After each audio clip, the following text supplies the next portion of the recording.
કલ્પના કરો કે દુનિયાની સૌથી શક્તિશાળી કોઈ વ્યક્તિ છે જેની પાસે અખૂટ સંપત્તિ છે અને એક બહુ જ વિશાળ અને અત્યંત સમૃદ્ધ સામ્રાજ્ય છે. બધું જ છે એમની પાસે. હા, બિલકુલ.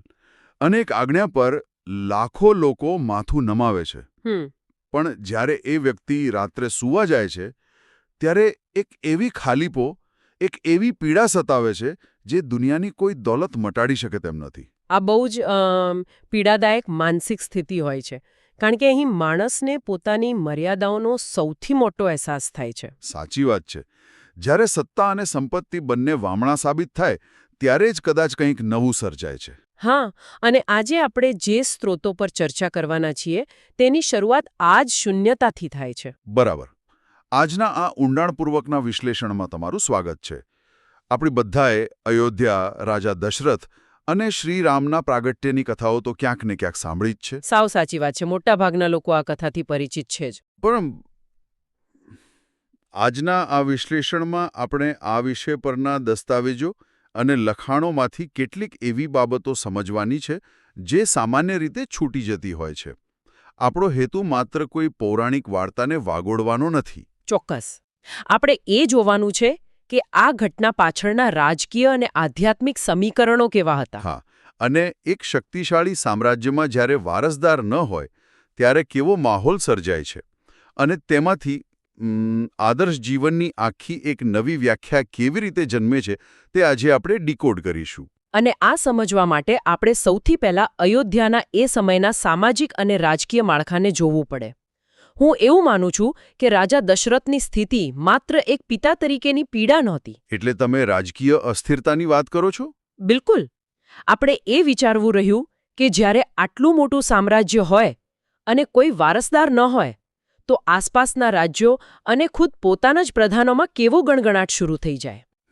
અસલામતી અને ભવિષ્યના આંતરવિગ્રહોનો ડર તો સતત મંડરાતો જ હોય. હા, અને એ ડર કોઈ પણ શાસક માટે બહુ ભયાનક હોય છે. હું અહીં એક વાત ઉમેરવા માંગતો હતો. આપણે આજના સમયમાં જોઈએ તો ઘણા મોટા ઉદ્યોગપતિઓ હોય છે. આખી જિંદગી મહેનત કરીને કોઈ બહુ મોટી કંપની ઊભી કરે. હા, પોતાનું એક એમ્પાયર ઊભું કરે. બરાબર. પણ જો એ કંપની ચલાવનાર કોઈ સક્ષમ વ્યક્તિ એટલે કે યોગ્ય વારસદાર પાછળ ન હોય તો એ આખું સામ્રાજ્ય એક જ પેઢીમાં વિખરાઈ જાય છે.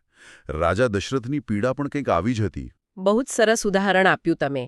અને રસપ્રદ વાત એ છે કે તેઓ આ સમસ્યાના ઉકેલ માટે કોઈ અન્ય રાજ્ય પર આક્રમણ નથી કરતા. હા, એટલે કોઈ ભૌતિક રસ્તો નથી અપનાવતા. સાચું. આપણા સ્ત્રોતો દર્શાવે છે કે તેઓ ઋષિ વસિષ્ઠના માર્ગદર્શન હેઠળ પુત્ર કામેષ્ટિ યજ્ઞ કરાવવાનો નિર્ણય લે છે. આ જ તો આખી ઘટનાનો સૌથી મોટો ટર્નિંગ પોઈન્ટ છે. ટર્નિંગ પોઈન્ટ કઈ રીતે? જુઓ, જ્યારે સર્વોચ્ચ સત્તા પોતાની મર્યાદા સમજે છે ત્યારે તે આધ્યાત્મિકતા અને માર્ગદર્શન તરફ વળે છે. રાજા પાસે ભૌતિક તાકાત હતી, સૈન્ય હતું, પણ ઋષિ વસિષ્ઠ પાસે એ દ્રષ્ટિ હતી જે રાજ્યના ભવિષ્યને સુરક્ષિત કરી શકે. ખરું ને? એકદમ સાચું. પણ મને એક સવાલ થાય છે, ઋષિ પાસે જ કેમ? દશરથ પોતે આટલા શક્તિશાળી શાસક હતા. શું આ યજ્ઞ માત્ર એક સાંત્વના મેળવવાનો પ્રયાસ હતો કે પછી તેની પાછળ કોઈ ચોક્કસ પ્રક્રિયા હતી? ના, આ કોઈ માનસિક સાંત્વના નહોતી. હું સમજાવું. જો આપણે એ સમયની વ્યવસ્થાને સમજીએ તો ઋષિઓ એ માત્ર પૂજાપાઠ પૂરતા સીમિત નહોતા.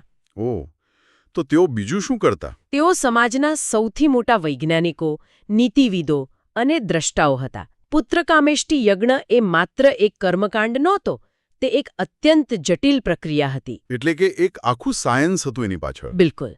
એક શક્તિશાળી રાજા પોતાનો બધો અહંકાર, પોતાનો મુગટ બાજુ પર મૂકીને માર્ગદર્શન માટે તૈયાર થાય છે.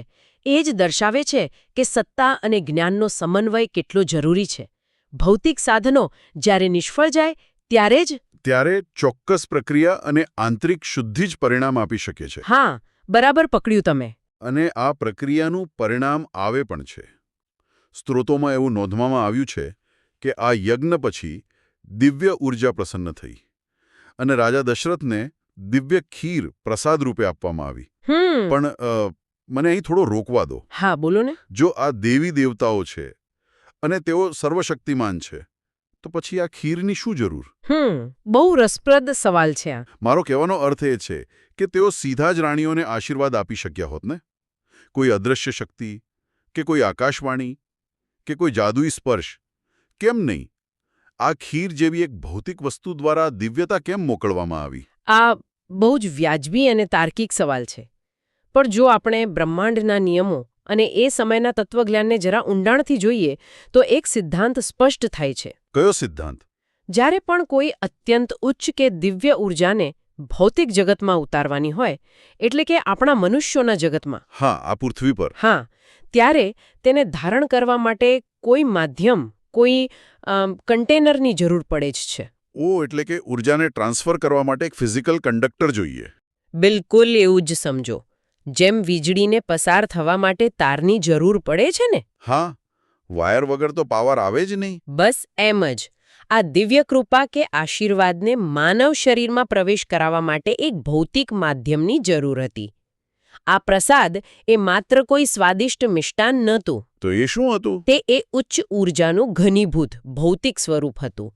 શરીરને પોષણ અને પરિવર્તન આપવા માટે કંઈક ગ્રહણ કરવું પડે, અને તે જ આ ખીરનું વાસ્તવિક કામ હતું. આ સમજૂતી ખરેખર મગજના તાર જણાવી દે તેવી છે. મેં ક્યારેય આ રીતે વિચાર્યું જ નહોતું. હા, સ્ત્રોતોમાં આ બહુ જ બારીકાઈથી વર્ણવેલું છે. પણ મારા મતે આખી ઘટનામાં સૌથી મોટો માસ્ટર સ્ટ્રોક આ ખીર નથી, પણ રાજા દશરથ એ ખીરનું શું કરે છે તે છે. તેઓ આ ખીર પોતાની ત્રણેય રાણીઓ એટલે કે કૌશલ્યા, કૈકેયી અને સુમિત્રાને આપે છે. આ વહેંચણી પાછળનું મનોવિજ્ઞાન અને રાજનીતિ બહુ જબરદસ્ત છે. હું તો કહીશ કે આ એમની દીર્ઘદ્રષ્ટિ હતી. હા, કારણ કે સામાન્ય રીતે લોકો આને એક પતિ દ્વારા પોતાની પત્નીઓ પ્રત્યેના સમાન પ્રેમ તરીકે જ જુએ છે. પણ એવું નથી. બિલકુલ નહીં. ઇતિહાસના પાણા ફેરવીને જુઓ, રાજવી પરિવારોમાં સત્તા માટે ભાઈઓ જ ભાઈઓના લોહીના ત્રસ્યા થઈ જાય છે. દુનિયાભરના સામ્રાજ્યો વારસદારોના આંતરવિગ્રહથી ખતમ થયા છે. આ જ મુદ્દો છે. અહીં રાજા દશરથ બહુ સૂક્ષ્મ રીતે એકતા અને સમાનતાનો પાયો નાખે છે. એટલે કે તેઓ ભવિષ્યનું પ્લાનિંગ કરી રહ્યા હતા? હા. જો ભવિષ્યમાં સામ્રાજ્યમાં અને પરિવારમાં શાંતિ જોઈતી હોય તો તેની શરૂઆત ગર્ભથી, મૂળથી જ થવી જોઈએ. આ સમાન વહેંચણી એ સુનિશ્ચિત કરે છે કે આવનારી પેઢીમાં કોઈ એકલવાયાપણું ના રહે. કોઈ ભેદભાવ કે કોઈ શ્રેષ્ઠતાનો અહંકાર ન રહે. સાચી વાત. ત્રણેય રાણીઓને સમાન હિસ્સો મળવો એ ભવિષ્યના ચારે ભાઈઓ વચ્ચેના અતૂટ પ્રેમનું પહેલું પગથિયું હતું. આ ખરેખર બહુ ઊંડી વાત છે. આપણે હંમેશા રામાયણને ભાઈઓના એવા પ્રેમ માટે યાદ કરીએ છીએ જ્યાં કોઈ એકબીજા માટે ગાદી છોડવા તૈયાર છે. પણ એ પ્રેમના બીજ કોઈ ભાષણથી નહોતા રોપાયા. હા, એ બીજ આ સમાન વહેંચણીના નિર્ણયમાં રોપાયેલા હતા. અને આ જ સમાન વહેંચણીમાંથી જ 4 દિવ્ય પુત્રો પ્રગટ થાય છે. કૌશલ્યાના ગર્ભથી શ્રીરામ, કૈકેયીના ગર્ભથી ભરત અને સુમિત્રાના ગર્ભથી લક્ષ્મણ તથા શત્રુઘ્ન. અહીં એક બહુ જટિલ પારિવારિક માળખું ઊભું થાય છે. એક જ પરિવારમાં 3 માતાઓ અને 4 દીકરા. સામાન્ય રીતે આવા માળખામાં ઘર્ષણ થવાની શક્યતા સૌથી વધુ હોય છે. તમારી વાત સાચી છે, પણ અહીં પરિણામ સાવ ઉલટું આવે છે. આ ચારે ભાઈઓ અલગ અલગ માતાના સંતાન છે, છતાં તેઓ એકબીજાના હરીફ નથી બનતા. હા, તેઓ તો એકબીજા માટે જીવ આપવા તૈયાર હોય છે. અને આપણે શરૂઆતમાં જે સામ્રાજ્ય ચલાવવાની વાત કરી હતી ને, તેને આની સાથે જોડીએ. ઓકે, કઈ રીતે? કોઈ પણ વિશાળ અને શક્તિશાળી સામ્રાજ્ય ચલાવવા માટે માત્ર એક જ ગુણ ધરાવતો રાજા પૂરતો નથી હોતો. તમારે અલગ અલગ શક્તિઓનો સમન્વય જોઈએ. આને થોડું વધુ સ્પષ્ટ કરો ને. અલગ અલગ શક્તિઓનો સમન્વય એટલે શું? એટલે કે તમારે દીર્ઘદ્રષ્ટિ અને નીતિ જોઈએ. તમારે અતૂટ સમર્પણ જોઈએ. તમારે શક્તિ અને બળ જોઈએ. અને તમારે વ્યવસ્થાપન પણ જોઈએ. ઓહ, હું સમજી ગયો. આ ચારે ભાઈઓ આ અલગ અલગ ગુણોના પ્રતીક છે. બિલકુલ. રામ જો નીતિ અને વિઝન છે, તો ભરત એ સમર્પણ છે. અને લક્ષ્મણ એ શક્તિ અને કર્મ છે. હા, જ્યારે શત્રુઘ્ન એ વ્યવસ્થા અને સંચાલન છે. આ ચારેય મળીને એક અખંડ અને સંપૂર્ણ શક્તિ બને છે. તેઓ એક જ મશીનના અલગ અલગ, છતાં એકબીજાને સંપૂર્ણ રીતે પૂરક એવા ભાગો છે. વાહ! એટલે કે આ માત્ર 4 રાજકુમારોનો જન્મ નહોતો. આ એક આદર્શ સ્ટેટક્રાફ્ટ, એક સંપૂર્ણ રાજવ્યવસ્થાનો જન્મ હતો. અને આ બધું જ શક્ય બન્યું પેલા સમાનતાના સિદ્ધાંતને કારણે, જેની શરૂઆત પેલી ખીરની વહેંચણીથી થઈ હતી. ખરેખર અદ્ભુત. હવે આ આખી ઘટનાની કાળગણના પર નજર કરીએ તો આ બધા જ્ઞાન અને ઐતિહાસિક ઘટનાઓનું કેન્દ્ર એક ચોક્કસ તિથિ છે. હા, ચૈત્ર માસની 9મી તિથિ. બરાબર, જેને આજે આપણે રામનવમી તરીકે ભક્તિભાવથી ઉજવીએ છીએ. પણ મને અવારનવાર એક વાતનું ભારે આશ્ચર્ય થાય છે. શેનું આશ્ચર્ય?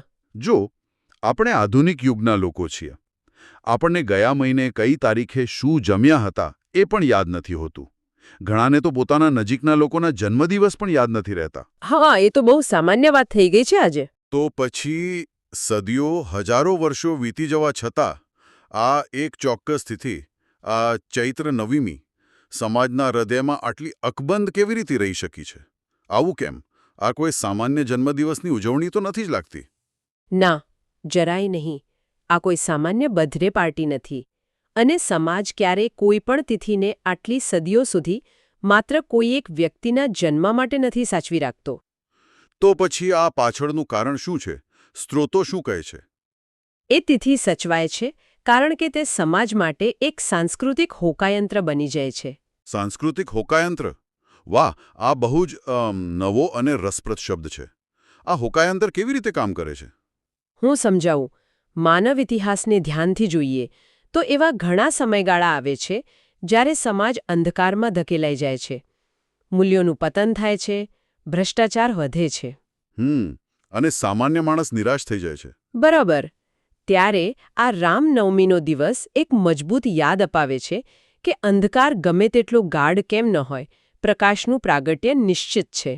ઓહ, એટલે એક આશાનું કિરણ. હા, જ્યારે પણ સમાજ પોતાના રસ્તા પરથી ભટકી જાય છે ત્યારે આ દિવસ એ હોકાયંત્રની જેમ સમાજને ફરીથી સાચી દિશા તરફ, ધર્મ અને નીતિ તરફ વાળવાનું કામ કરે છે. તે એક સામૂહિક સ્મૃતિ છે. અને આ હોકાયંત્ર કઈ દિશા બતાવે છે તે આપણે જે લખાણોનો અભ્યાસ કરી રહ્યા છીએ તેના સૌથી ગહન અને અંતિમ હિસ્સામાં સ્પષ્ટ થાય છે. હા, જેમાં તેમના વાસ્તવિક ઉદ્દેશ્યની વાત છે. બિલકુલ. તેમાં બહુ સ્પષ્ટ લખ્યું છે કે રામનો જન્મ માત્ર એક રાજકુમાર કે રાજા બનવા માટે નહોતો થયો. તેમનો મુખ્ય ઉદ્દેશ્ય અધર્મનો નાશ કરી પૃથ્વી પર સદાચાર સ્થાપિત કરવાનો હતો. આ બહુ મોટો શબ્દ છે, સદાચાર. હા, પણ અહીં એક વાત પર ખાસ ભાર મૂકવો જરૂરી છે. આપણે ઘણીવાર રામને માત્ર એક ભગવાન માનીને મંદિરમાં બેસાડી દઈએ છીએ, જાણે કે એમનું કામ પૂરું થઈ ગયું. હા, અને આપણી સૌથી મોટી ભૂલ છે. પણ આપણા અભ્યાસના લખાણો કહે છે કે તેઓ આદર્શ જીવનના પ્રતીક તરીકે આવ્યા હતા. જો લોકો માત્ર તેમની પૂજા કરીને બેસી જાય અને તેમના ગુણોને સમજવાનો પ્રયત્ન ન કરે તો તેઓ આ પ્રાગટ્યનો મૂળ ઉદ્દેશ્ય જ ચૂકી જાય છે. સાચી વાત છે. એ જ તો સવાલ છે. અધર્મ એટલે માત્ર કોઈ ખરાબ વ્યક્તિ નહીં, પણ ખરાબ વિચાર કે ખરાબ નિર્ણય પણ હોઈ શકે. ચોક્કસ. રોજબરોજના જીવનમાં જ્યારે કોઈ કઠિન નિર્ણય લેવાનો આવે, જ્યારે અંગત સ્વાર્થ અને ફરજ વચ્ચે પસંદગી કરવાની આવે, ત્યારે જે નિર્ણય સત્ય અને ધર્મની તરફેણમાં લેવાય તે જ સાચો સદાચાર છે. ખરું ને? બિલકુલ. શ્રી રામનું જીવન એ દર્શાવે છે કે સાચો રાજા કે સાચો નાગરિક એ નથી જે માત્ર સત્તા કે સુખ ભોગવે, પણ એ છે જે પોતાના કઠોર નિર્ણયોથી, પોતાના ત્યાગથી ધર્મની વ્યાખ્યા સિદ્ધ કરે. સદાચાર સ્થાપિત કરવા માટે પહેલા પોતે એ સદાચાર જીવવો પડે છે. સાવ સાચી વાત. આ વાત પરથી મને એક વિચાર આવે છે. આપણે શ્રીરામના જીવનને એક બ્લુપ્રિન્ટ તરીકે જોઈ શકીએ. બ્લુપ્રિન્ટ એટલે કેવી રીતે? જો, કલ્પના કરો કે તમારે એક બહુ મોટી અને મજબૂત ઇમારત બનાવવી છે. જો તમારી પાસે એન્જિનિયરની બ્લુપ્રિન્ટ ન હોય તો ઈંટો ગમે ત્યાં મુકાશે અને અંતે ઇમારત ધસી પડશે. હા, પાયો જ નબળો હોય તો ઇમારત ટકે જ નહીં. બરાબર. શ્રીરામનું આખું જીવન એક આજ્ઞાકારી પુત્ર તરીકે, એક પ્રેમાળ ભાઈ તરીકે, એક પ્રતિબદ્ધ પતિ તરીકે અને એક ન્યાયપ્રિય રાજા તરીકે એ માનવજાત માટે પોતાના જીવનની ઇમારત ઊભી કરવાની એક પરફેક્ટ બ્લુપ્રિન્ટ છે. આ બહુ જ સચોટ ઉપમા આપી તમે. જ્યારે સમાજ આ બ્લુપ્રિન્ટને અવગણીને પોતાની મરજીથી માળખું ઊભું કરવાનો પ્રયાસ કરે છે ત્યારે આપણે જોઈએ છીએ કે કેવી અરાજકતા ફેલાય છે. હા, આજે આપણે એ અરાજકતા ઘણી જગ્યાએ જોઈ શકીએ છીએ. અને એટલે જ રાજા દશરથની શૂન્યતા માત્ર અયોધ્યાની ગાદી પર કોઈ એક વ્યક્તિને બેસાડવાથી નહોતી ભરાવાની. એ શૂન્યતા પૃથ્વી પર આ આદર્શ જીવનના એક શાશ્વત પ્રતીકની સ્થાપનાથી ભરાઈ. તો ચાલો આપણે આજના આ વિશ્લેષણની આખી સફરને એકવાર જોડી લઈએ. આપણે શરૂઆત કરી એક અત્યંત સમૃદ્ધ છતાં અંદરથી ખાલીપો અને અસલામતી અનુભવતા રાજા દશરથથી. તેમની એ શૂન્યતા તેમને સત્તાના અહંકારમાંથી બહાર લાવી ઋષિ વશિષ્ઠના માર્ગદર્શન સુધી લઈ જાય છે. ત્યાંથી પુત્ર કામેષ્ઠી યજ્ઞની જટિલ પ્રક્રિયા, દિવ્ય ઊર્જાનું ભૌતિક માધ્યમ એટલે કે પેલી દિવ્ય ખીરમાં રૂપાંતર, અને ભવિષ્યના આંતરવિગ્રહને ટાળવા માટે ત્રણેય રાણીઓ વચ્ચે તેની સમાન વહેંચણી થાય છે. હા, અને આ સમાનતા જ પેલા 4 અદ્ભુત અને એકબીજાના પૂરક ભાઈઓના જન્મનું કારણ બને છે. અને અંતે ચૈત્ર નવમીના એ દિવસે શ્રીરામ પ્રગટ થાય છે. માત્ર એક ઐતિહાસિક પાત્ર તરીકે નહીં, પણ સમગ્ર માનવજાતને જીવન જીવવાની સાચી બ્લુપ્રિન્ટ આપવા માટે. સાચી વાત. આખી સફર આપણને એ જ શીખવે છે કે વ્યક્તિગત પીડા કે રાજ્યની કટોકટી જો યોગ્ય માર્ગદર્શન અને નીતિ મેળવે તો તેમાંથી વૈશ્વિક કલ્યાણ અને ધર્મની સ્થાપના થઈ શકે છે. ખરેખર. અને આજના આ ગહન વિશ્લેષણના અંતે આ બધી વાતો પરથી એક બહુ જ મોટો અને કદાચ આપણને થોડો અસ્વસ્થ કરે તેવો પ્રશ્ન ઊભો થાય છે. કેવો પ્રશ્ન? જો કથા અને લખાણો મુજબ શ્રીરામનું પ્રાગટ્ય અધર્મનો નાશ કરવા અને સદાચાર સ્થાપિત કરવા માટે થયું હતું. પણ આજના આ આધુનિક યુગ તરફ નજર કરો, જ્યાં આપણી આસપાસ માહિતીનો અતિરેક છે. હા, ડેટા અને માહિતીનો તો જાણે રાફડો ફાટ્યો છે. બિલકુલ. અને જ્યાં ડીપ ફેક અને સોશિયલ મીડિયાના જમાનામાં શું સાચું છે અને શું ખોટું તે ઓળખવું ભલભલા વિદ્વાનો માટે મુશ્કેલ બની ગયું છે, ત્યાં આ સદાચાર પ્રસ્થાપિત કરવાની જવાબદારી કોની છે? બહુ જ ઊંડો વિચાર છે આ. શું આપણે હજુ પણ કોઈ નવા દિવ્ય હસ્તક્ષેપની, કોઈ આકાશવાણી કે કોઈ ચમત્કારની રાહ જોઈને બેસી રહેવાનું છે? મને નથી લાગતું કે એવો કોઈ ચમત્કાર હવે થશે. તો પછી શું આજના વિશ્લેષણમાં આપણે જે આદર્શ જીવનના મૂલ્યોની, પેલી બ્લ્યુપ્રિન્ટની વાત કરી, તેને આપણા પોતાના જ દૈનિક નિર્ણયો, આપણા વ્યવહાર અને વર્તનમાં જાતે જ ઉતારવાનો સમય નથી આવી ગયો? ચોક્કસ આવી ગયો છે. શું આજના યુગમાં સદાચારની રક્ષા માટે દરેક વ્યક્તિએ પોતાની અંદર જ એક નાનકડો યજ્ઞ કરવાની જરૂર નથી? આ એક એવો પ્રશ્ન છે જેનો જવાબ કોઈ પુસ્તકમાં નહીં મળે. કોઈને પણ આ પ્રશ્ન થાય તો એનો જવાબ જાતે જ શોધવો પડશે. સાચી વાત છે. આપણે પોતે જ આ જવાબદારી લેવી પડશે. ધારો કે આપણે કોઈ અજાણ્યા શહેરમાં ડ્રાઇવિંગ કરી રહ્યા છીએ, તો આપણો સૌથી પહેલો પ્રતિભાવ શું હોય છે? આપણે તરત જ ફોનમાં પેલું જીપીએસ ચાલુ કરી દઈએ, સાચું ને? હા, એકદમ સાચું. અને સ્ક્રીન પર પેલું નાનકડું ભૂરું ટપકું દેખાય ને એટલે જાણે અડધું ટેન્શન ત્યાં જ ખતમ થઈ જાય. બરાબર. ક્યાંથી ડાબે વળવું, આગળ કેટલો ટ્રાફિક છે, કયો રસ્તો બંધ છે, આ બધું જ પેલું અલ્ગોરિધમ ફટાફટ ગણતરી કરીને આપણને કહી દે છે. મતલબ જો ભૂલથી ખોટા રસ્તે વળી ગયા તો પણ તરત જ રીકેલ્ક્યુલેટિંગનો અવાજ આવે. અને નવો રસ્તો મળી જાય. આ ટેકનોલોજીએ આપણું ભૌતિક દુનિયામાં રસ્તો શોધવાનું કામ અત્યંત સરળ બનાવી દીધું છે. પણ તકલીફ એ છે કે આપણા આધુનિક મગજને પણ બસ આવી જ સ્પષ્ટતાની આદત પડી ગઈ છે. હા, આપણે ઈચ્છીએ છીએ કે જીવનના દરેક તબક્કે આપણને કોઈ આવી જ બ્લુપ્રિન્ટ મળી જાય, જ્યાં કોઈ મૂંઝવણ ના હોય અને પરિણામ શું આવશે તેની પહેલેથી જ ખબર હોય. એક્ઝેક્ટલી. પણ હકીકત એ છે કે જ્યારે જીવનના કોઈ જટિલ નિર્ણયો લેવાનો સમય આવે છે ને, ત્યારે કોઈ પણ સ્ક્રીન કામ નથી લાગતી. સાચી વાત છે. ધારો કે કોઈ નૈતિક દ્વિધા ઊભી થાય, કોઈ સંબંધમાં અચાનક મોટો વળાંક આવે, અથવા તો કરિયર અને સિદ્ધાંતો વચ્ચે પસંદગી કરવાની હોય, ત્યારે અચાનક જ રસ્તો એકદમ ધૂંધળો થઈ જાય છે. અને સાચું શું અને ખોટું શું એ બતાવતું કોઈ સેટેલાઇટ નેવિગેશન આપણી પાસે હોતું જ નથી. હા, બિલકુલ. આવા સમયે આપણને એવું જ લાગે કે આપણે સંપૂર્ણપણે અંધારામાં જ છીએ. અને આ જ બિંદુ પર જો તમે ઇતિહાસમાં જુઓ તો ફિલોસોફી અને આધ્યાત્મિક માર્ગદર્શન કામમાં આવે છે. જ્યારે બહારની ટેકનોલોજી નિષ્ફળ જાય ને ત્યારે આંતરિક માર્ગદર્શનની જરૂર પડે. જ્યાં જીપીએસ કામ નથી કરતું, ત્યાં માનવતાએ સદીઓથી જે નૈતિક હોકાયંત્ર વિકસાવ્યું છે તે કામ કરે છે. ચાલો આને વિસ્તારથી સમજીએ. આજે આપણી આ ડીપ ડાઇવમાં એટલે કે આજના આ વિશ્લેષણમાં આપણી પાસે એક એવો જ સ્ત્રોત છે જે પહેલી નજરે કદાચ કોઈ ધાર્મિક લખાણ જેવો લાગે, પણ જો તેને ઊંડાણથી તપાસીએ તો તે આધુનિક જીવનની સૌથી મોટી મૂંઝવણો ઉકેલવાની ચાવી છે, રાઈટ? એકદમ સાચું. આપણી પાસે રામનવમીના પ્રવચનના કેટલાક અંશો છે અને આજે આપણે એ જોવાનું છે કે ભગવાન શ્રી રામનું જીવન માત્ર એક ઐતિહાસિક વાર્તા નથી, પણ જ્યારે જીવનમાં કટોકટી આવે ત્યારે મગજને શાંત રાખીને સાચા નિર્ણયો કેવી રીતે લેવા તેનો એક માસ્ટર ક્લાસ છે. હા, અને બજારમાં મળતા સેલ્ફ હેલ્પ પુસ્તકો જે વાતો અલગ અલગ રીતે સમજાવે છે તે આ પ્રાચીન પ્રવચનમાં બહુ જ સચોટ રીતે કહેવાયું છે. પણ આ સ્ત્રોતને સમજવા માટેનો દૃષ્ટિકોણ બહુ મહત્વનો છે. એ કેવી રીતે? જુઓ, રામનવમીના પ્રવચનનો આ સ્ત્રોત માત્ર કોઈ જન્મજયંતિ પૂરતો સીમિત નથી.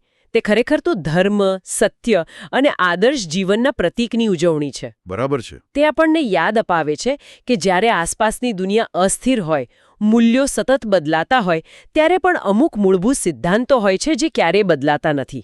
એ માત્ર ભૂતકાળની વાતો નથી, પણ આજના પ્રશ્નોના ઉત્તર છે. હા, અને આ સ્ત્રોતમાં મને સૌથી વધુ ગમેલી વાત એ છે કે તે અત્યંત વ્યવહારુ છે. પ્રવચનમાં ભગવાન રામના જીવનમાંથી અમુક સીધા અને સ્પષ્ટ પાઠ તારવ્યા છે. જેમ કે સત્યનો માર્ગ ક્યારેય ન છોડવો. હા, અને બીજું, પોતાના માર્ગદર્શકો એટલે કે માતાપિતા અને ગુરુનો આદર કરો. અને સૌથી અગત્યનું, કોઈપણ પરિસ્થિતિમાં પોતાના ધર્મ માટે અડગ રહેવું. પણ જ્યારે હું આજ આ ધર્મ શબ્દ વાંચું છું ને ત્યારે એક બહુ મોટી અડચણ દેખાય છે. કેવી અડચણ? મતલબ, આજે જો કોઈને એમ કહીએ કે તમારા ધર્મનું પાલન કરો તો મોટાભાગના લોકો એને સીધું પૂજાપાઠ, મંદિરમાં જવા કે પછી કોઈ સંપ્રદાયના નિયમો સાથે જ જોડી દેશે. ઓહ હા, આજના સમયની આ એક બહુ જ મોટી ગેરસમજ છે. આપણે ધર્મ શબ્દનો અર્થ બહુ સંકુચિત કરી નાખ્યો છે, જાણે કે તે અંગ્રેજી શબ્દ રિલિજનનો જ પર્યાયવાચી હોય. એક્ઝેક્ટલી. પણ સ્ત્રોતમાં જે ધર્મની વાત છે ને તેનો વ્યાપ બહુ મોટો છે. સંસ્કૃત મૂળ પ્રમાણે ધર્મ એટલે જે ધારણ કરે છે તે, એટલે કે તમારી સાચી ફરજ અથવા તો નૈતિક જવાબદારી. હા, એટલે કે રોલ પ્રમાણેની ફરજ. અબ હોય પોતાની નૈતિક ફરજમાંથી પાછળ ન હટવું, એ આ પ્રવચનનો મુખ્ય સાર છે.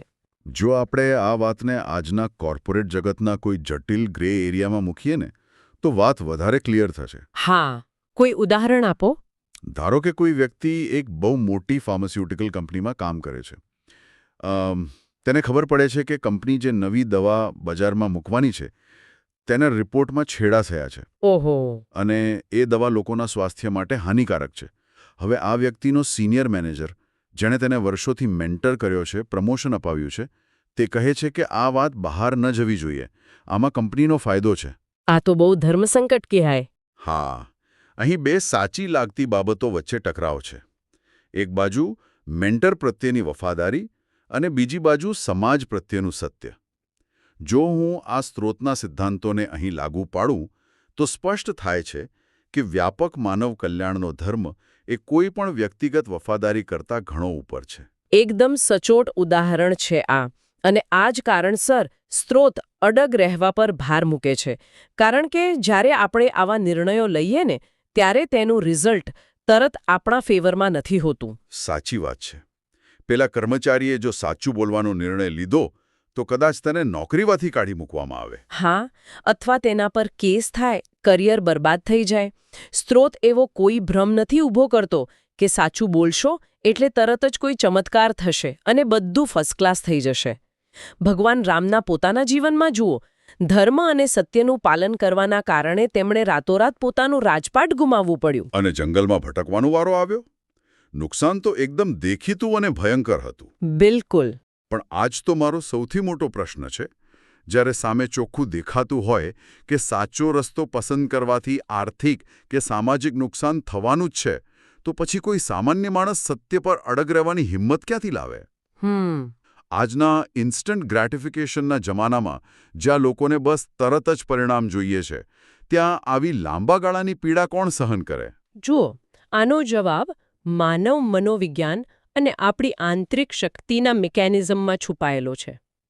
જ્યારે કોઈ માણસ તાત્કાલિક ફાયદા માટે સત્ય સાથે બાંધછોડ કરે છે ને ત્યારે બહારથી ભલે તે બહુ સફળ દેખાય, પણ અંદરથી તો ખાલી જ હોય. હા, અંદરથી તેને બહુ મોટી કિંમત ચૂકવવી પડે છે. એક જૂઠાણાને સાચવવા બીજા 100 જૂઠાણા બોલવા પડે. માણસ સતત ડર અને અસુરક્ષામાં જીવતો થઈ જાય. બરાબર. આનાથી એકદમ ઉલટું, જ્યારે કોઈ વ્યક્તિ પોતાની નૈતિક ફરજ માટે સ્વેચ્છાએ નુકસાન સહન કરે છે ને ત્યારે એક બહુ અદ્ભુત મનોવૈજ્ઞાનિક પ્રક્રિયા થાય છે. તેની અંદર એક એવી અદમ્ય તાકાત અને અખંડિતતા ઊભી થાય છે જેને કોઈ બાહ્ય પરિસ્થિતિ હલાવી શકતી નથી. મતલબ કે short term pain, long term gain. Exactly. ટૂંકા ગાળાની પીડા, લાંબા ગાળાની શાંતિ અને એવા મજબૂત ચારિત્ર્યનું નિર્માણ કરે છે જેની સામે દુનિયાની કોઈ પણ સત્તા વામણી સાબિત થાય. પ્રવચન આપણને આ જ લાંબા ગાળાના મૂલ્યો તરફ જોવાનું કહે છે. અહીં એક ખરેખર રસપ્રદ વાત આવે છે.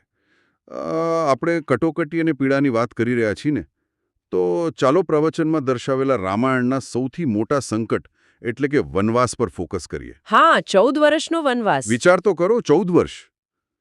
આજના સમયના માપદંડ પ્રમાણે આને સમજીએ. કલ્પના કરો કે કોઈ વ્યક્તિ પોતાની કરિયરની ટોચ પર છે.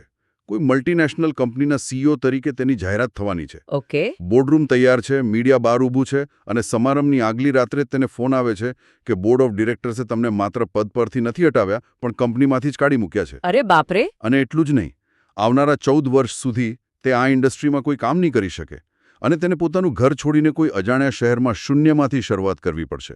આ તો કોઈ આધુનિક વનવાસ જેવો જ આઘાત છે. બરાબર ને? કોઈ પણ સામાન્ય વ્યક્તિ આવા સંજોગોમાં માનસિક રીતે તૂટી જાય, ડિપ્રેશનમાં જતો રહે અથવા તો બદલો લેવા માટે પ્રેસમાં નિવેદનો આપવા લાગે. હા, અને આ એનાલોજી આપણને એ ઐતિહાસિક ઘટનાની માનસિક અસર સમજવામાં બહુ મદદ કરે છે. જ્યારે આવો અણધારી અને અન્યાયી લાગતો ફટકો પડે ને ત્યારે માણસનો અહંકાર ઘવાય છે. ક્રોધ અને નિરાશા એ અત્યંત સામાન્ય પ્રતિભાવ છે. પરંતુ સ્ત્રોત ભગવાન રામના જે ગુણ પર સૌથી વધુ પ્રકાશ પાડે છે તે છે તેમની ધીરજ. અને ધ્યાન આપજો, આ કોઈ નિષ્ક્રિય ધીરજ નહોતી. એટલે કે તેઓ જંગલમાં જઈને નિરાશ થઈને બેસી નહોતા ગયા? બિલકુલ નહીં. ભાગ્યને કોસવા નહોતા બેઠા. તેમની ધીરજ એક સક્રિય ધીરજ હતી, એટલે કે એક્ટિવ પેશન્સ. તેમણે આ ઐતિહાસિક સેટબેકને બહુ જ શાંતિથી સ્વીકાર્યો. આ સ્વીકૃતિમાં જ બહુ જ મોટી શક્તિ છુપાયેલી છે. એ કેવી રીતે? જ્યારે આપણે પરિસ્થિતિનો નકામો પ્રતિકાર કરવામાં આપણી ઊર્જા વેડફવાનું બંધ કરીએ છીએ ને ત્યારે જ આપણે તેમાંથી બહાર આવવાનો સાચો રસ્તો શોધી શકીએ છીએ. તેમણે એ 14 વર્ષનો સમય માત્ર પસાર નહોતો કર્યો. રાઈટ? તેમણે એ સમયનો ઉપયોગ ઋષિમુનિઓને મળવા, નવું જ્ઞાન મેળવવા અને સમાજના છેવાડાના લોકો સાથે જોડાઈને એક નવો પાયો નાખવા માટે કર્યો હતો. આ સક્રિય ધીરજની વાત પરથી મને એક બીજો વિચાર આવે છે. પ્રવચનમાં માત્ર વનવાસના કષ્ટની જ વાત નથી, પણ એ સમય દરમિયાન તેમણે જે સંબંધો જાળવી રાખ્યા તેના પર પણ ખાસ ભાર મૂકવામાં આવ્યો છે. હા, ભાઈ પ્રત્યેનો અખૂટ પ્રેમ અને પત્ની પ્રત્યેની વફાદારી. બરાબર. આપણે ઘણીવાર સીધી જ કોઈ મોટી સફળતા તરફ કૂદકો મારવા માંગતા હોઈએ છીએ. આપણને બધાને બસ રાવણવધ જેવી કોઈ મોટી સિદ્ધિ રાતોરાત પોતાના નામે કરવી હોય છે. એ તો બધાનો સ્વભાવ છે આજે. હા, પણ સ્ત્રોત એ બતાવે છે કે એ અંતિમ મોટા યુદ્ધ પહેલા રામજીએ પોતાના અંગત સંબંધોની કસોટીઓ પાર કરી હતી. જો તેમનો પાયો લક્ષ્મણ જેવા ભાઈ અને સીતાજી જેવી પત્નીના અતૂટ વિશ્વાસથી ન બંધાયો હોત તો શું તેઓએ મહાસંગ્રામ જીતી શક્યા હોત? ક્યારેય નહીં. એટલે એવું લાગે છે કે પબ્લિક લાઈફમાં મળતી મોટી સફળતાઓનો પાયો ખાનગી જીવનની નાની નાની વફાદારીઓ પર જ રચાયેલો હોય છે. આ બિલકુલ સચોટ વિશ્લેષણ છે. રાવણ પરનો વિજય એ કોઈ એક દિવસની ઘટના કે જાદુ નહોતો. જો રાવણ પાસે અખૂટ સંપત્તિ હતી, સત્તા હતી અને વિશાળ સૈન્ય હતું. ભૌતિક રીતે જોઈએ તો બંને પક્ષો વચ્ચે કોઈ સરખામણી જ નહોતી. એકદમ સાચું. પણ રામજી પાસે જે સૌથી મોટું શસ્ત્ર હતું તે હતું નૈતિક બળ અને લોકોનો વિશ્વાસ. અને આ વિશ્વાસ તેમણે કેવી રીતે મેળવ્યો? પોતાના અંગત સંબંધોમાં પારદર્શિતા અને નૈતિકતા રાખીને. જ્યારે કોઈ વ્યક્તિ પોતાના અંગત જીવનમાં, જ્યાં કોઈ કેમેરા નથી, કોઈ તેને જોઈ નથી રહ્યો, ત્યાં પણ જો સત્ય અને વફાદારીને વળગી રહે છે ને ત્યારે જ તેનામાં સાચી તાકાત આવે. પર સત્યની જીતની વાત છે. તે માત્ર યુદ્ધના મેદાનનું રિઝલ્ટ નથી. તે તો આંતરિક રીતે સત્યને વળગી રહેવાની વર્ષો લાંબી પ્રક્રિયાનું અંતિમ શિખર છે. તો આ બધાનો અર્થ શું છે? આ બધી ઐતિહાસિક વાતોને જો આપણે આજના 21મી સદીના વાસ્તવિક જીવન સાથે જોડીએ તો પ્રવચનનો અંતિમ ભાગ એકદમ પ્રેક્ટિકલ માર્ગદર્શિકા બની જાય છે. બરાબર. સ્ત્રોત એવું સૂચવે છે કે આજના સમયમાં પણ જો કોઈને ખરા અર્થમાં સુખમય જીવન જોઈતું હોય તો ભગવાન રામના 4 મુખ્ય ગુણો અપનાવવા પડે: સચ્ચાઈ, વિનમ્રતા, કરુણા અને ફરજ પ્રત્યેની નિષ્ઠા. જો હું આ 4 ગુણોને એકસાથે જોઉં ને તો મને આખી વાત એક કારના મિકેનિઝમ જેવી લાગે છે. ઓહ, કારનું મિકેનિઝમ! તે કેવી રીતે? તમારો આ વિચાર બહુ રસપ્રદ છે. જુઓ, હું સમજાવું. ફરજ પ્રત્યેની નિષ્ઠા એ કારના એન્જિન જેવી છે. તે તમને સવારે પથારીમાંથી ઊભા કરે છે, મહેનત કરાવે છે અને જીવનમાં આગળ ધપાવે છે. પરંતુ માત્ર તાકાતવર એન્જિન હોવું પૂરતું નથી. જો દિશા જ ખોટી હોય તો કાર સીધી ખાડામાં પડે. એટલે આ સચ્ચાઈ છે ને, એ કારના સ્ટિયરિંગ વ્હીલ જેવું કામ કરે છે. તે ખાતરી કરે છે કે તમે સાચા રસ્તે જ આગળ વધી રહ્યા છો. બહુ સરસ. અને જ્યારે તમે બહુ ઝડપથી આગળ વધતા હોવ, સફળતા મળતી હોય, ત્યારે રસ્તામાં આવતા ખાડા, ટેકરા કે આંચકાઓ સહન કરવા માટે પેલી કરુણા એ શોક એબ્ઝોર્બર જેવું કામ કરે છે. અરે વાહ, આ તો બહુ જ સુંદર એનાલોજી છે. અને આમાં પેલી વિનમ્રતા એ કદાચ બ્રેકનું કામ કરે છે, રાઈટ? હા. જ્યારે સફળતાનો નશો મગજ પર હાવી થવા લાગે ત્યારે વિનમ્રતા તમને રોકે છે અને ગતિ પર નિયંત્રણ રાખે છે. મતલબ આ 4 ગુણો સ્વતંત્ર નથી, પણ એકબીજાના પૂરક છે. માત્ર નિષ્ઠા હોય પણ જો સચ્ચાઈ ન હોય તો માણસ ભ્રષ્ટાચાર કે ક્રૂરતા તરફ પણ વળી શકે છે. હા, પણ અહીં મારો એક મોટો પ્રશ્ન છે, અને કદાચ આજના યુવાનોનો પણ આ જ પ્રશ્ન હશે. પૂછો. આજના આ હરીફાઈવાળા કોર્પોરેટ યુગમાં જ્યાં બધાને એકબીજાથી બસ આગળ નીકળી જવાની ઉતાવળ છે, ત્યાં વિનમ્રતા અને કરુણાને બહુ સારી વસ્તુ નથી માનવામાં આવતી. હા, લોકો એને અલગ રીતે જુએ છે. ઉલટું તેને નબળાઈ માનવામાં આવે છે. જો કોઈ મીટિંગમાં તમે બહુ વિનમ્ર હો તો કોઈ બીજો તમારા કામની ક્રેડિટ લઈ જાય. જો તમે કરુણામય હો તો લોકો તમારો ફાયદો ઉઠાવી જાય. તો શું આપણે એવું સ્વીકારી લેવું જોઈએ કે આ પ્રાચીન ગુણો આજના કઠોળ જમાનામાં આપણને પાછળ પાડી દેશે? આજના સમયની આજ તો બહુ મોટી મનોવૈજ્ઞાનિક ગેરસમજ છે કે વિનમ્રતા એટલે અવાજ દબાવી દેવો કે અન્યાય સહન કરવો. આપણે હમ્બલનેસ અને વીકનેસને એકબીજામાં ભેળવી દીધા છે. બરાબર. હકીકતમાં વિનમ્રતાનો અર્થ એવો જરાય નથી કે તમે તમારા પોતાના મહત્વને ઓછું આંકો. વિનમ્રતા એટલે પોતાના અહંકારનો ઘોંઘાટ શાંત કરવો, જેથી તમે બીજાના વિચારો અને વાસ્તવિકતાને સ્પષ્ટપણે સાંભળી અને સમજી શકો. એટલે ફોકસ પોતાના અહંકાર પરથી હટાવવું. એક્ઝેક્ટલી. મનોવિજ્ઞાન એવું કહે છે કે જે વ્યક્તિ અંદરથી ડરેલી, અસુરક્ષિત કે પોતાના વિશે અચોક્કસ હોય છે ને, તે જ બૂમો પાડીને બીજાને નીચા દેખાડીને સતત પોતાનું વર્ચસ્વ સાબિત કરવાનો પ્રયાસ કરે છે. અહંકાર એ ખરેખર તો અસુરક્ષાનું કવચ છે, જ્યારે સાચી વિનમ્રતા માટે બહુ જ ઉચ્ચ કક્ષાના આત્મવિશ્વાસની જરૂર પડે છે. ઓહો, એટલે કે જ્યારે તમને ખબર જ છે કે તમારી અંદર શું ક્ષમતા છે, ત્યારે તમારે કોઈને સાબિત કરવાની જરૂર નથી રહેતી. બિલકુલ. અને એવી જ રીતે આપણે કરુણાની વાત કરીએ. કરુણા એ કોઈ નબળા માણસની શરણાગતિ નથી. કરુણા એટલે પરિસ્થિતિને માત્ર પોતાના દૃષ્ટિકોણથી જ નહીં, પણ વ્યાપક માનવીય સ્તરે જોવાની ક્ષમતા. રાઈટ. જ્યારે તમે કોઈ ભૂલ કરનાર પ્રત્યે કરુણા દાખવો છો ને, ત્યારે તમે લાગણીઓના આવેગમાં તણાઈ જવાને બદલે પોતાના મન પર અને એ પરિસ્થિતિ પર પૂર્ણ નિયંત્રણ ધરાવો છો. તમે એક ઉચ્ચ માનસિક સ્તર પરથી રિએક્ટ કરી રહ્યા છો. સાચી વાત છે. સ્ત્રોત જ્યારે આ ગુણો દ્વારા સુખમય જીવનની વાત કરે છે, ત્યારે તેનો અર્થ માત્ર બેંક બેલેન્સ કે સામાજિક પ્રતિષ્ઠા નથી. તેનો અર્થ એવી માનસિક સ્થિતિ છે જ્યાં રાત્રે સૂતી વખતે કોઈ ડર કે પછતાવો ન હોય. અને અસલી માનસિક શાંતિ તો જ આવે જ્યારે વ્યક્તિના આંતરિક મૂલ્યો અને બાહ્ય કર્મો વચ્ચે સંપૂર્ણ બેલેન્સ હોય. આ ખરેખર એક બહુ જ નવો દૃષ્ટિકોણ છે. આપણે બધા બહારની દુનિયામાં સફળતાના શોર્ટકટ શોધતા હોઈએ છીએ, પણ લાંબા ગાળાની અસલી સફળતા તો આ આંતરિક સ્તંભો પર જ ઊભી રહી શકે છે. હા, બિલકુલ. તો આજે આપણે આ સ્ત્રોતમાંથી ખરેખર ઘણું બધું તારવ્યું છે. ભગવાન રામનું જીવન માત્ર કોઈ પૌરાણિક કથા નથી, પણ એક જીવંત માર્ગદર્શિકા છે. સત્ય, આદર અને ધર્મ પ્રત્યેની અડગતા જેવા નિયમો ક્યારેય જૂના નથી થતા. ક્યારે નહીં. હા. વનવાસના ઉદાહરણ દ્વારા આપણે સક્રિય ધીરજનું મનોવિજ્ઞાન સમજ્યા અને જોયું કે કેવી રીતે ખાનગી સંબંધોની મજબૂતી જ જાહેર વિજયનો પાયો બને છે. અને સૌથી અગત્યની વાત, આજના સમયમાં વિનમ્રતા અને કરુણા એ નબળાઈ નથી, પણ અત્યંત આત્મવિશ્વાસુ વ્યક્તિના લક્ષણો છે. અને આખી ચર્ચાનો નિચોડ સ્ત્રોતના અંતિમ ભાગમાં આપેલા એક આહ્વાન એટલે કે કોલ ટુ એક્શનમાં જોવા મળે છે. પ્રવચન માત્ર સિદ્ધાંતો સમજાવીને અટકી નથી જતું. તે રામનવમીના પવિત્ર દિવસે એક નક્કર પ્રતિજ્ઞા લેવા જણાવે છે. કેવી પ્રતિજ્ઞા? સત્ય અને ધર્મના માર્ગે ચાલવાની અને આપણા રોજિંદા જીવનમાં સારા વિચારો અપનાવવાની પ્રતિજ્ઞા. અને આ પ્રવચન એક અત્યંત શક્તિશાળી ઉદ્ઘોષ સાથે પૂર્ણ થાય છે, જય શ્રી રામ. જો આપણે આજના વિશ્લેષણના સંદર્ભમાં આ ઉદ્ઘોષને જોઈએ ને, તો તે માત્ર કોઈ ધાર્મિક નારો નથી. તે પોતાની અંદર રહેલી અખૂટ નૈતિક શક્તિ અને આદર્શ જીવન જીવવાના સંકલ્પને જગાડવાનું એક મનોવૈજ્ઞાનિક ટ્રિગર છે. એ વાત એકદમ યોગ્ય છે.